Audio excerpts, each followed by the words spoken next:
I never thought I'd spend my 15th wedding anniversary standing alone at the head table, watching my wife's chair go cold while 40 of our closest friends pretended not to notice. The toast wasn't even finished. I had the microphone in one hand and Emma's hand in the other, and I was halfway through the line I'd rehearsed in the car. 15 years ago, I promised to build a life with you, and every year since has proven I got the better end of that deal, when her phone lit up on the white tablecloth between the candles. She didn't excuse herself quietly. She didn't lean over and whisper that she'd be right back. She stood up so fast her chair scraped against the hardwood floor, loud enough that the string quartet actually stopped playing, and she walked straight across the room to my biggest client, the man whose company paid for half my firm's operating budget, took his arm, and walked out the front door with him. In front of everyone, on our anniversary, and she never once looked back at me. Before we dive deeper, let us know in the comments where you're watching from. We'd love to hear from you, and don't forget to hit that subscribe button so you never miss any of our upcoming videos. My name is Nathan Whitaker. I'm 37 years old, a corporate and family attorney at a firm called Bishop & Massey here in Portland, Oregon. My wife's name is Emma, and until that Saturday night in the Willamette Ballroom, I would have told anyone who asked that I knew everything worth knowing about her. The man she left with was Calvin Marston, the CEO of Marston Industrial Group, a manufacturing company that had been my firm's single largest client for 6 years. Calvin wasn't just a client to us. His wife, Estrella, had become one of Emma's closest friends through a charity gala they co-chaired every spring. So when my wife walked out of our anniversary dinner holding his arm, 3 questions detonated in my chest at once. What was on that phone screen that made her move that fast? Why did she choose him, of all people, to run to? And why, when I called her 4 times in the next hour, did she not answer once? Emma and I met in law school, though she never finished the degree. She left after our first year together to help her mother, Marjorie Sanford, manage what was left of the family's small accounting practice after her father passed. She's spent the better part of 2 decades since then doing books for local nonprofits and small businesses on a freelance basis, which is a detail most people forget about her, including, on some days, me. We have 2 kids. Our son, Silas, is 10, obsessed with building elaborate marble runs out of cardboard tubes that take over our entire garage. Our daughter, Hazel, is 7, and she has the unsettling habit of asking the exact question no adult in the room wants to answer. My mother-in-law, Marjorie, was seated 2 tables from us at the dinner. Marjorie has never fully trusted me, not since the day I told her, 12 years ago, that Emma didn't need her mother's permission to marry a public defender instead of the corporate attorney Marjorie had once pictured for her. Calvin Marston became my client 6 years ago, back when Marston Industrial Group was a mid-sized manufacturing outfit trying to survive a supplier dispute that could have bankrupted them. I won that case. Since then, Calvin has referred half our firm's biggest accounts. Looking back now, I can see the small things I dismissed at the time. 3 weeks before the dinner, Emma started taking her laptop into the bedroom at night, instead of working at the kitchen table like she always had.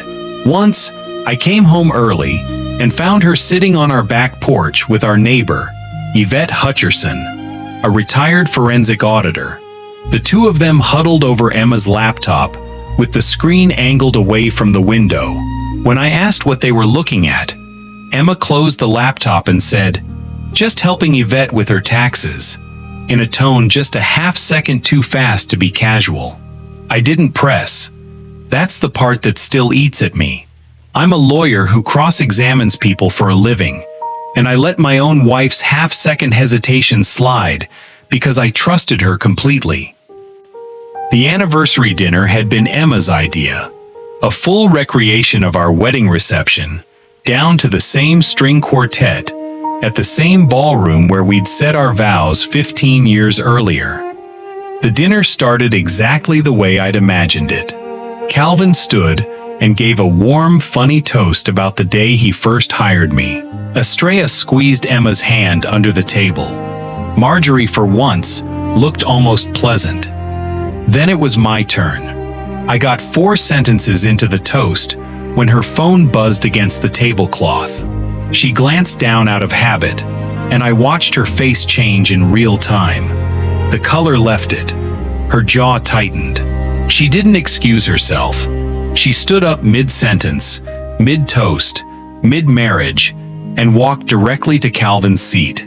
I remember the exact words she said to him, because the room had gone quiet enough that half the guests heard it too. "Calvin, we need to go. Right now. Not a question. Not an apology to the room. A command." Calvin looked down at his own phone, which had lit up seconds after hers, and I watched the same color drain from his face that had drained from Emma's.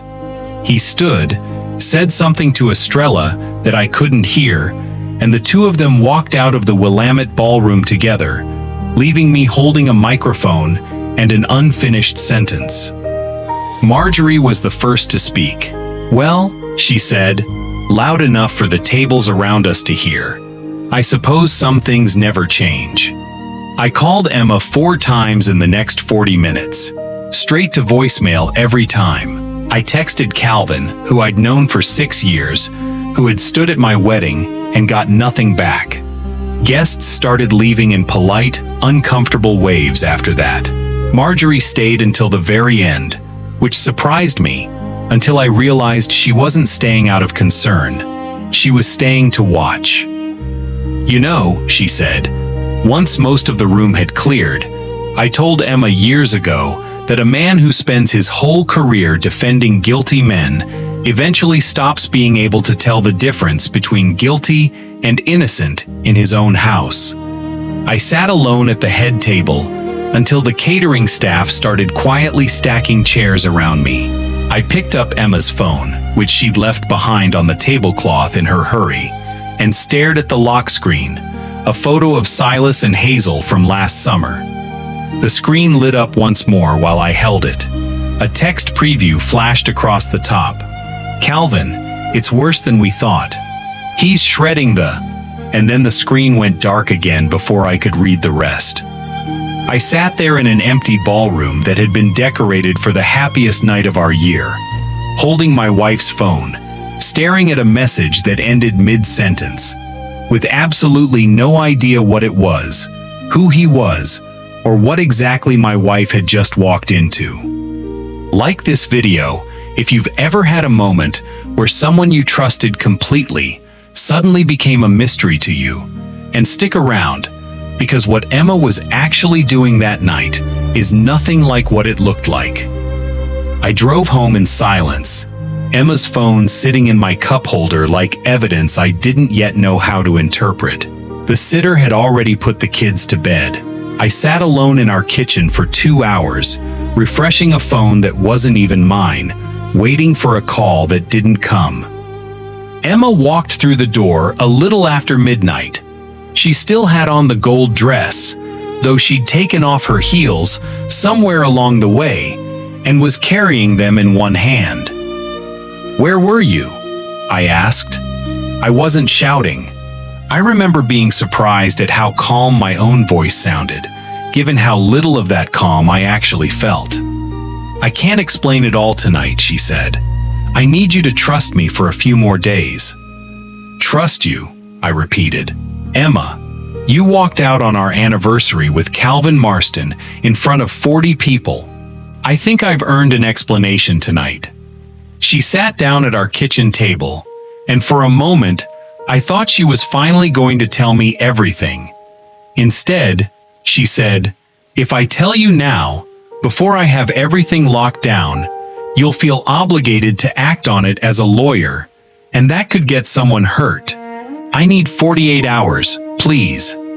I didn't sleep that night. I lay next to her in the dark, replaying the last 3 weeks, trying to assemble them into a shape that made sense, and failing every time. By 4 in the morning, I'd built and discarded a dozen theories, each one uglier than the last. Marjorie called at 7:30. "I heard from 3 separate people this morning," she said, without so much as a hello. "Are you going to tell me what's actually happening, or am I going to keep hearing it secondhand from people at my church?" I told her honestly that I didn't know. She was quiet for a moment, a rare thing for Marjorie, and then said, "I've never liked keeping things from family. Nathan, whatever you think of me, if Emma's in some kind of trouble, I want to help, not stand outside it making comments." Monday morning at the firm was worse. I walked in to find our office manager fielding calls from 2 other Marston Industrial Group employees asking to speak with someone other than Calvin. I pulled our senior associate aside and asked what she knew. She didn't know much, only that Marston's internal finance team had apparently locked down access to certain accounts late Saturday night, the same night as our dinner. I called Yvette that afternoon, mostly out of desperation. "I promised Emma I wouldn't say anything until she'd had the chance to tell you herself," Yvette said carefully. "But I can tell you this much, Nathan. Whatever you're imagining right now, you're imagining the wrong thing entirely. Your wife has spent the last 3 weeks trying to protect people, not hurt them, including you." Tuesday, I got a call from a name I didn't recognize. Deshaun Poteet, Marston Industrial Group's financial controller, a young, clearly rattled man. "I think I made a mistake going to Mr. Marston directly on Saturday," he said. "I think I put people in danger by not going through the right channels first. Your wife told me you'd know what to do if anything happened to her." Those 6 words, "if anything happened to her," turned my stomach in a way nothing else that weekend had. If you're new here, go ahead and subscribe so you don't miss what Nathan uncovers next, and drop a comment telling me what you think Emma actually found. Deshaun Poteet was 26 years old, still new enough to his job that he apologized 3 times before he even sat down across from me. 6 weeks earlier, while reconciling year-end numbers for the charity gala Estrella co-chaired, Emma had noticed a pattern that didn't sit right with her. Invoices from a vendor that didn't seem to exist anywhere except on paper, routed through an account controlled by Marston Industrial Group's chief operating officer, a man named Julius Strickland. Julius had been Calvin's business partner and second in command for 11 years. Emma hadn't gone to Calvin right away. She'd gone to Yvette instead, a retired forensic auditor who could look at the same invoices and tell Emma, within an afternoon, that what she was looking at wasn't a bookkeeping error. It was a slow, careful siphon that had been running for over 2 years, funneling company funds through a shell vendor and back into accounts Julius controlled personally.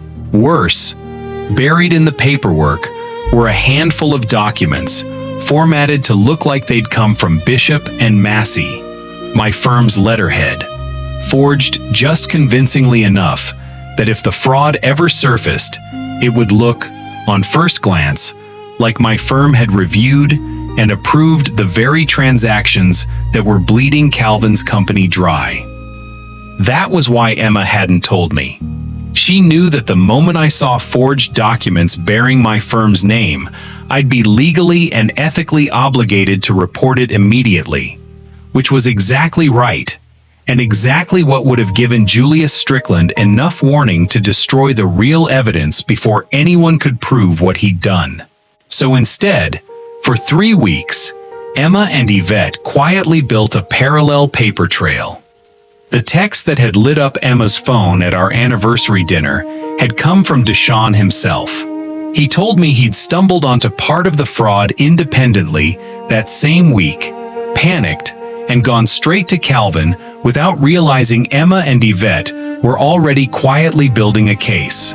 His warning to Calvin, "It's worse than we thought. He's shredding the," referred to the fact that Julius, sensing the walls closing in, had started destroying physical files in his office that same night. "Your wife didn't hesitate," Deshawn told me, still visibly shaken. "She told Mr. Marston exactly what to photograph, what to seal, what to hand-deliver to a notary before sunrise so it couldn't be challenged later. I've never seen anyone move that fast under that kind of pressure. She probably saved the whole company." Emma called me an hour later, her voice steadier than it had been in weeks. "It's done," she said. "Julius was arrested this morning trying to leave the state with a bag of shredded documents in his trunk, which, it turns out, doesn't actually destroy anything once you have the digital trail we already secured. Calvin's company is safe. Bishop and Massey is completely clear. I'm sorry, Nathan. I'm so sorry I couldn't tell you. Comment below and let me know. Would you have been able to hold that secret for your spouse's protection, even for a few days? Share this video with anyone who's ever had to trust someone blindly and hope it paid off." Julius Strickland was formally charged 11 days later with corporate fraud and forgery, and Marston Industrial Group's board negotiated a full buyout of his remaining shares as part of the restitution agreement, avoiding a prolonged public trial. Bishop and Massey issued one quiet internal memo confirming that the forged documents bearing our letterhead had never been authorized, reviewed, or signed by any partner at the firm, and that was the end of it. No lawsuit, no headline, no cross-examination. The final twist, the one that actually undid me more than the fraud itself, came from Marjorie. 2 weeks after the dinner, she showed up at our house unannounced on a Sunday afternoon, carrying a casserole dish like she used to when the kids were babies. She sat at our kitchen table and told Emma, in front of me, that she owed her an apology. "I've spent 12 years assuming the worst instinct in this family belonged to the lawyer," she said. "And it turns out the sharpest, bravest mind at that table the whole time was yours." Emma cried harder at that apology than she had through the entire ordeal with Julius Strickland. Calvin and Estrella came over for dinner the following week, a quiet one, at our house. Calvin thanked Emma in a way that made it clear he understood exactly what she'd risked to protect his company. "You didn't wait for permission," he told her. "You just moved. That's rarer than you think, even in my industry." Emma and I talked properly for the first time 2 nights after Julius's arrest. I asked her, honestly, if she'd do it the same way again. She thought about it longer than I expected before she answered. "I'd tell you sooner next time," she said, "but I wouldn't have done anything differently about protecting the evidence.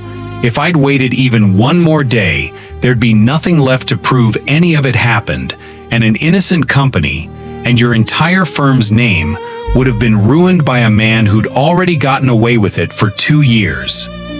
I understood, sitting across from her in our quiet kitchen, that the version of trust I'd been measuring our marriage against, the kind that means always knowing everything the moment it happens, was smaller and more fragile than the version she'd actually been living by the whole time.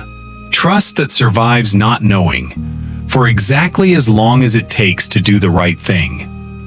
15 years in, I thought I'd learned everything worth learning about the woman I married.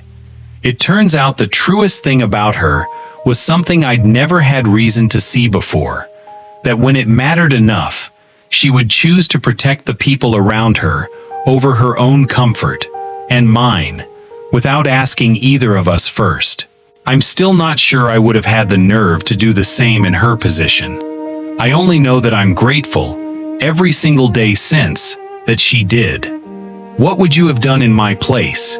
demanded an explanation on the spot, or trusted the silence. Looking back on everything that happened after that dinner, I keep coming back to one question I still don't have a clean answer for. Was Emma right to protect that evidence, before she protected my peace of mind? Or should trust between a husband and wife come before anything else, no matter what's at stake?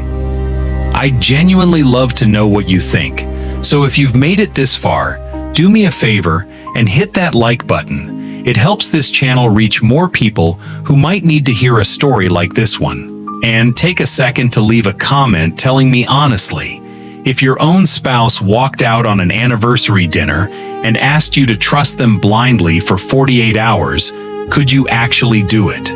If you know someone who's ever had to carry a secret to protect someone they love, go ahead and share this video with them. And if this is your first time hearing about my family, I'd love for you to stick around. Turn on notifications so you catch the next one the moment it goes up.